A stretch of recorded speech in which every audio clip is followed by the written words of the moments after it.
இவங்கெல்லாம் ஆதரவற்றோர் இல்லத்தில் வளர்ந்தவர்கள். இந்த பக்கத்துலலாம் அவங்களை திருமணம் முடித்தவர்கள் இருக்கிறார். ஆரம்பிக்கலாங்களா? ஆரம்பிக்க தெரியாம தானே அலமுதிக்கிறதுக்கு அறிவிட்டவனே. என் வாழ்க்கையில் இது நடக்குதானே நான் கிள்ளி பார்த்துக்கிட்ட தருணங்கிறது இதுதான். அப்படி உங்களுக்கு தோன்றிய ஒரு தருணம் சொல்லி சொல்லடா. தெரியும் சொன்னா நீங்க ஒத்துக்கிற மாட்டீங்க. ஏய் சொல்றா. என்னுடைய திருமணம் தான் சார். திருமணத்துல நான் மட்டும்தான் சார் இந்த பொண்ணு வீட்டு சைடுல இருந்து.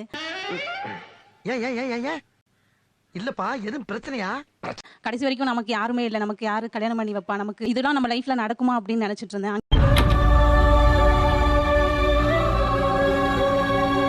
ஒரு சர்ச்சில் தான் நடந்துச்சு, நிறைய கூட்டம் இருந்துச்சு. பொண்ணு வீட்டு சைடுல இருந்து நான் ஒருத்தி தான் அங்க இருந்தேன். நெஞ்சமெல்லாம் பொண்ணு அறக்கு தம்பி, மறக்க முடியல. பேரண்ட் 2 பேருமே செப்பரேட் ஆயிட்டாங்க. டாட் எங்க அப்பா கூட தான் இருந்தேன். செகண்ட் மேரேஜ் பண்ணதுனால ஸ்டெப் மதர் ரொம்ப டார்ச்சரா இருக்கும். நல்லா இருக்க மாட்டானா நீ? டிக்டாக் பண்ற நல்லா இருக்க மாட்டானா தம்பி? நல்லாவே இருக்க மாட்டான். அப்போ எங்க தெருவுல இருக்க பீப்புள்லாம் வந்து எப்படியாவது கூட்டு போய் படிக்க வைங்க, இது ரொம்ப கஷ்டப்படுதீங்க அப்படின்னு சொல்லிட்டு சொன்னாங்க. ஊருக்குள்ள நல்லவங்களும் இருக்காங்கப்பா, ரொம்ப நன்றிங்க சார். ஹோம்கே அப்பதான் போறேன். 3 நாள் அங்க இருந்தேன். அப்பயோ சொர்க்கத்துக்கு வந்த மாதிரி இருந்துச்சு. நீ விளையாண்டு போட்டு விதி மேலேண்டா பழி போடுற, உன்னை அப்படியே குத்துறா. நீ வீட்டுக்கு கொரோனா டைம்ல எல்லாம் வந்து ஹோம் க்ளோஸ் பண்ற டைம்லாம் வந்துச்சு. அப்பெல்லாம் வந்து எங்க டாடி நான் அவங்க வீட்டுல தான் இருப்பேன். எனக்கு சந்தோஷம் வரும்போது அதை முழுமையா அனுபவிக்க விடாம ஏதோ ஒரு முறையில ஏதோ ஒன்று வருத்திக்கிட்டே எல்லாருக்கும் யாராவது சிங்கிள் பேரண்டாவது இருப்பாங்க, வந்து கூட்டிட்டு போவாங்க. எனக்கு யாருமே இருக்க மாட்டாங்க.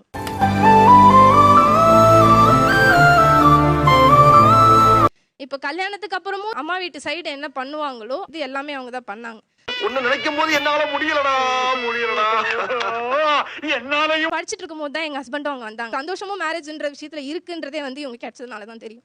என்ன மனுஷன் உங்கள மாதிரி மனுஷன்லாம் இருக்கனாலதான் கொஞ்சமாச்சும் மழை பெய்யுது. உங்களுக்கு எப்படி பிடிச்சு போச்சு?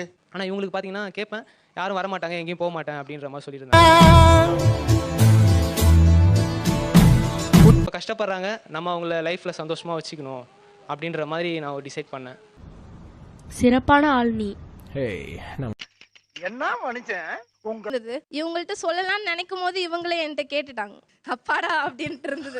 இதெல்லாம் நடக்குமா நினைச்சனே, நடந்துருச்சு. உனக்கு ஓகேவா, எனக்கு உன்னை பிடிச்சிருக்கு அப்படின்னு சொல்லி கேட்டாங்க. இதுக்கு தான் வெயிட் பண்ணிட்டு இருந்தேன்ப்பா அப்படின்னு சொல்லிட்டேன். பாத்தீங்களா நண்பர்களே, என்ன ரோசனை பண்றானுவா. ரொம்ப கஷ்டப்பட்டு இருக்கேன் சின்ன வயசுல, ஆனா இப்ப ரொம்ப சந்தோஷமா இருக்கேன். ரொம்ப நன்றி, ரொம்ப சந்தோஷமா இருக்கு. எனக்கு நைட் தூக்கமே வர மாட்டேது இது நினைச்சினா. ரொம்ப சந்தோஷப்படுறேன்.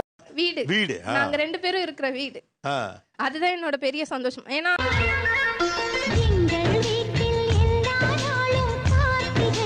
ஒரு 12 வயசுல குடும்பத்தோட வாழ்ந்துட்டு இருந்து திடீர்னு ஒரு நாள் அந்த குடும்பம் எனக்கு வந்து இல்ல. அண்ணன் 2 பேர் இருந்தாங்க, அவங்க வந்து நீச்சல் பழக போய் இறந்துட்டாங்க. அம்மாவும் மனநிலை பாதிக்கப்பட்டாங்க. அப்பாவும் எங்க போனாருன்னே தெரியல.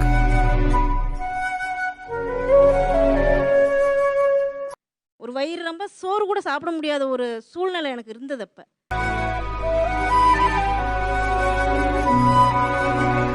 ஒரு குடும்பத்துல வாழ்ந்துட்டு திடீர்னு அவங்களாம் இல்லைன்னும் போது அது வார்த்தையால என்னால சொல்ல முடியல.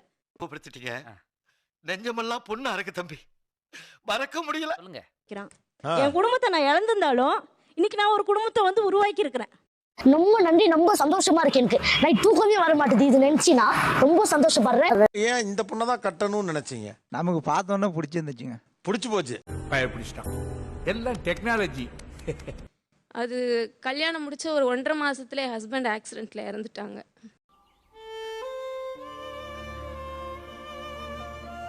இப்போ அவங்களோட தம்பி அங்க உட்காந்துருக்காங்க. நான் மேரேஜ் பண்ணிக்கிறேன் அப்படின்னு சொல்லி அவங்க தான் என்னை மேரேஜ் பண்ணிக்கிட்டாங்க. ஒன்னு நினைக்கும் போது என்னால முடியலடா. 4 நாத்தனார் இருக்காங்க. அவங்க எல்லாரும் என்னை பிரெயின் வாஷ் பண்ணி என்னை என்கரேஜ் பண்ணி எனக்கு மேரேஜ் பண்ணி வச்சாங்க.